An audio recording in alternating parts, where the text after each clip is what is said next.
Hello, how are you all doing today? நீங்கள் எல்லாரும் எப்படி இருக்கீங்க? என் பேர் Jalal.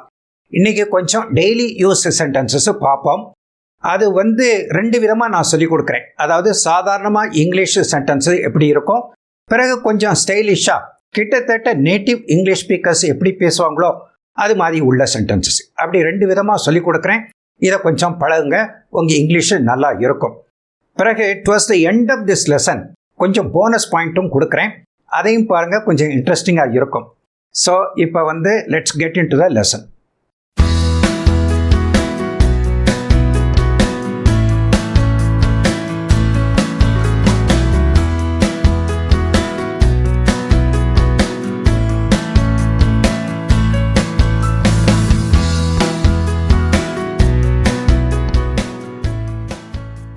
The first sentence or statement is எனக்கு பசிக்குது, I am hungry.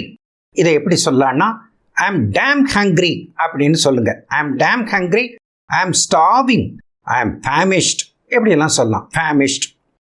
Next statement, அறையை சுத்தம் செய், கிளீன் த ரூம் அப்படின்னு சொல்கிறாங்க. இதை எப்படி சொல்லலாம்னா come on tidy up the room, why don't you keep the room NEET and tidy, why don't you keep the room NEET and tidy அப்படின்னு சொல்லலாம்.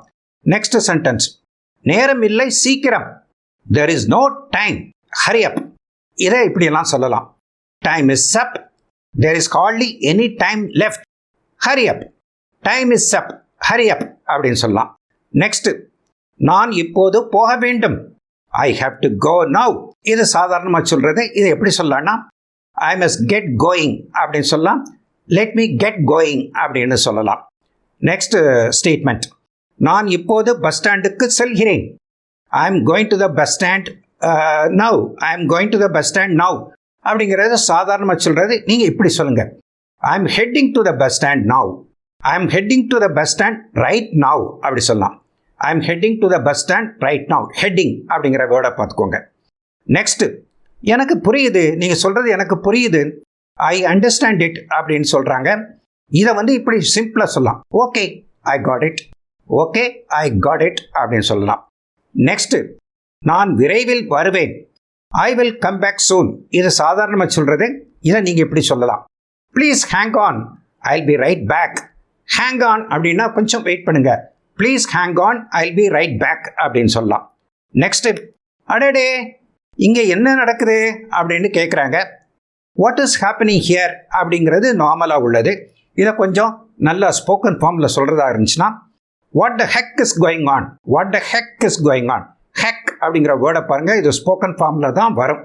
what the heck is going on here, what the hell is going on here. heck or hell ரெண்டையும் use பண்ணலாம். what the hell is going on here அப்படின்னு சொல்லலாம். Next, டே இங்கே என்ன செய்கிற அப்படின்ட்டு கேட்குறாங்க. what are you doing here அப்படின்ட்டு சாதாரணமாக கேட்கலாம். இதை எப்படி சொல்லனா what the hell are you up to, what the hell are you up to. அந்த ஹெல்லு ஹெக்கெல்லாம் அந்த ஸ்போக்கன் இங்கிலீஷ்லாம் வரும்.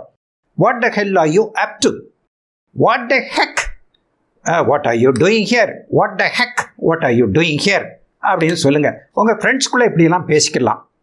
நெக்ஸ்ட்டு, முயற்சி செய், ட்ரை டு டூ இட் அப்படிங்கிறது சாதாரணமாக சொல்கிறது. இதை நீங்கள் எப்படி சொல்லலாம்னா why don't you give it a shot, give it a shot, why don't you give it a shot இப்படி சொல்லி பழகுங்க. இது எளிதானது அல்ல, ஒரு கடினமான பணி. It's not an easy job, it is a difficult work அப்படின்ட்டு சாதாரணமாக சொல்லலாம். இதை கொஞ்சம் இப்படி சொல்லலாம், it's a daunting task, it's a cumbersome task, it's cumbersome, it's onerous, it's complicated. அந்த வெக்காபுலரிலாம் பார்த்துக்கோங்க. Daunting task, cumbersome, onerous, complicated எல்லாம் பார்த்துக்கோங்க. நீ தாமதமாக வந்துள்ளாய், யூ ஆர் லேட் அப்படின்னு சொல்கிறாங்க. அதுக்கு நீங்கள் ஸ்போக்கன் ஃபார்மில் எப்படி சொல்லலாம், அதாவது உங்கள் ஃப்ரெண்டாக இருந்துச்சுன்னா mind you are behind the schedule அப்படின்னா, ஒரு ப்ரோக்ராம் நடக்க போது ஷெட்யூல் ஃபிக்ஸ் பண்ணியிருக்கீங்க, கரெக்டான நேரத்துக்கு வரணும் இல்லையா, அதனால் இப்படி கேட்குறீங்க, mind you are behind the schedule அப்படின்னு சொல்கிறீங்க. நெக்ஸ்ட்டு, அவர் பார்ப்பதற்கு சரியா இல்லையே, அவருக்கு காய்ச்சல் இருப்பதாக நான் நினைக்கிறேன் அப்படிங்கிறது Tamil sentence. he doesn't look all right, I think he is getting a fever அப்படின்ட்டு சொல்கிறீங்க. I think he is getting a fever, getting a fever. So இதை சாதாரணமாக சொல்கிறது. இதை கொஞ்சம் இப்படி கேட்கலாம். Gosh he looks pretty bad. காஷ்னா ஓ மை காட் அப்படின்னு அர்த்தம். Gosh he looks pretty bad. I guess he is in for a fever. He is in for a fever. அந்த இதை சொல்லி பழகிக்குவாங்க. He is in for a fever அப்படின்ட்டு சொல்லலாம். Next, நான் இப்போது செல்ல தயாராக இருக்கிறேன். I am ready to go now. இது சாதாரணமாக சொல்கிறது. இதை எப்படி சொல்லலாம்னா, right, I am all set to go now. All set to go now. எல்லாம் தயாராக இருக்கேன். I am all set to go now அப்படின்னு சொல்லலாம். நீ என்ன யோசிக்கிற அப்படின்னு கேட்குறாங்க. What are you thinking? இது சாதாரணமாக கேட்குறது. இதை இப்படி கேட்கலாம். What's going on in your mind? What's going on in your mind? What's going on in your mind? அப்படின்னு என்ன மனசுக்குள்ள என்ன ஓடிக்கிட்டு இருக்கு அப்படிங்கிறது தான். நெக்ஸ்ட், விரைவில் முடிவு செய்யுங்கள். Come on, decide soon அப்படின்னு சொல்றீங்க சாதாரணமாக. இதை இப்படி சொல்லலாம். Quick, make up your mind. Make up your mind. Make up your mind அப்படிங்கிறத சொல்றது கொஞ்சம் நல்லா இருக்குது. நீங்கள் வாய்ப்பை பயன்படுத்தி கொள்ள வேண்டும். You have to make use of the opportunity. இதை சாதாரணமாக சொல்றது. இது இப்படி சொல்லலாம். You must grab the opportunity. Grabனா அப்படி பிடிக்கிறது. You must grab the opportunity. Don't miss it this time. Don't miss it this time. எப்படி சொல்லலாம். இப்போ நெக்ஸ்ட் கொஞ்சம் பார்ப்போம். The next statement is, இதை என்னால் பொறுத்து கொள்ள முடியாது. I cannot tolerate this. Tolerate. I cannot tolerate this. இதை இப்படிலாம் சொல்லலாம். I can't put up with this. I can't put up with this. I can't stand it. I can't stand it. I am sick and tired of this. அப்படிலாம் சொல்லலாம். பாருங்க எத்தனை வகையாக சொல்லலான்னு பார்த்துக்கோங்க. பழைய நினைவுகள் என் நினைவுக்கு வருகின்றன. Old memories are fresh in my mind. அப்படின்னு சொல்றீங்க. Old memories. இதை இப்படி சொல்லலாம். I feel nostalgic. இந்த நாஸ்டாலஜிக் அப்படிங்கிற வேர்டை தெரிஞ்சுக்கோங்க. அது வந்து பழைய நினைவு, old memories. So I feel nostalgic. Gone are the good days. Gone are the good old days அப்படின்னு நிறைய பேர் அழுதுக்குருவாங்க. Gone are the good old days. பழசு தான் அப்படின்னு சொல்லுவாங்க. நீங்கள் என்னென்ன செய்ய வேண்டும் என்பதை குறித்து கொள்ளுங்கள் அப்படிங்கிறது. Note down what you have to do. Note down what you have to do அப்படிங்கிறத சாதாரணமாக சொல்கிறது. நீங்கள் இப்படி சொல்லலாம். Prepare a checklist. Checklist. Prepare a checklist. Prepare a to-do list. To-do என்னென்ன செய்யணுங்கிறது. Prepare a to-do list அப்படின்ட்டு சொல்லலாம். நெக்ஸ்ட், இந்த ஆண்டு நீங்கள் என்ன செய்ய விரும்புகிறீர்கள் என்று சொல்லுங்கள். Tell me what you intend to do this year. அதாவது உங்கள் நியூ இயர் ரெசல்யூஷன்லாம் என்னங்கிற மாதிரி. So tell me what you intend to do this year. Are intend doing this year அப்படின்னு கேட்குறதுக்கு இப்படிலாம் சொல்லலாம். What's your wish list for this year. What's your wish list. அங்கே சொன்னோம் டு டூ லிஸ்ட்டுன்ட்டு, இங்கே வந்து விஷ் லிஸ்ட் அப்படின்னு சொல்கிறான். விஷனா விரும்புறது. விஷ் லிஸ்ட் என்ன அப்படின்ட்டு. நெக்ஸ்ட்டு, இது சாதாரணமாக இல்லையே, பார்க்குறதுக்கு இது சாதாரணமாக இல்லையே. இட்ஸ் அன்யூஷுவல் அப்படிங்கிறது சாதாரணமாக சொல்கிறீங்க. நீங்கள் எப்படி சொல்லலாம். It's strange. இட்ஸ் வியர்டு அப்படின்னு சொல்கிறீங்க. ஸ்ட்ரேஞ்ச் அண்ட் வியர்டு ரெண்டு வேர்டையும் பார்த்துக்கோங்க. அவருக்கு வாய் அடைத்து போய்விட்டது. He is not able to speak அப்படிங்கிற சாதாரணமாக சொல்கிறது. இதை இப்படியெல்லாம் சொல்லலாம். He is stunned and speechless. ஸ்டண்டுனா ஒரு அதிர்ச்சி ஆகிறது. He is stunned and speechless. He is fumbling for words. வார்த்தைகளுக்கு தடுமாறுறாரு. He is fumbling for words. He is stuck up. வாய் அடைச்சி போச்சு. ஹீ இஸ் ஸ்டக் அப் அப்படின்னு சொல்கிறீங்க. நெக்ஸ்ட், அதை எப்படி செய்ய வேண்டும் என்று நீங்கள் கண்டுபிடிக்க வேண்டும். You have to find out how to do this அப்படின்னு சொல்கிறீங்க சாதாரணமாக. You have to find out how to do this அப்படின்ட்டு. இதை கொஞ்சம் இப்படி சொல்லலாம். You have to figure out the way forward அப்படின்னு சொல்லலாம். ஃபிகர் அவுட் அப்படிங்கிறது டு ஃபைண்ட் அவுட் அப்படிங்கிற மாதிரி. You have to figure out the way forward. இனி வரப்போகிறத பற்றி நீங்கள் you have to figure out அப்படின்னா you have to find out அப்படிங்கிற மாதிரி. நெக்ஸ்ட்டு, நம்பவே முடியவில்லை அப்படின்ட்டு. கான்ட் பிலீவ் இட் அப்படிங்கிறது சாதாரண சொல்கிறது. நீங்கள் இப்படியெல்லாம் சொல்லலாம். It's incredible. இதை வந்து சாதாரணமாக அமெரிக்காவில் யூஸ் பண்ணுறாங்க. இட்ஸ் இன்க்ரெடிபிள் அப்படிங்கலாம். திஸ் இஸ் இன்சேன் அப்படிம்பாங்க. ரொம்ப எக்ஸைட்டடாக சொல்லுவாங்க. ரொம்ப ஆச்சரியமாக சொல்லுவாங்க. இன்சேன்னா ஆக்சுவலாக பைத்தியக்காரன்னு அர்த்தம். இது பைத்தியக்காரத்தனமாக இருக்கே அப்படின்னு நம்மளும் கொஞ்சம் ஆச்சரியப்படுறோம் இல்லையா. So it's incredible. This is insane அப்படின்னு சொல்லலாம். Too good to be true. இது வந்து உண்மையாக இருக்கிறதுக்கு வந்து டூ குட் டு பி ட்ரூனா இது உண்மையாக இருக்குமோ அப்படின்ட்டு, அவ்வளவு நல்லா இருக்கா இது அப்படின்ட்டு. So too good to be true இதெல்லாம் சொல்லி பழகிக்கோங்க. நெக்ஸ்ட், நான் வேலையை ராஜினாமா செய்ய விரும்புகிறேன். I want to resign the job அப்படின்னு சொல்கிறீங்க. ஸோ இதை இப்படியெல்லாம் சொல்லலாம்.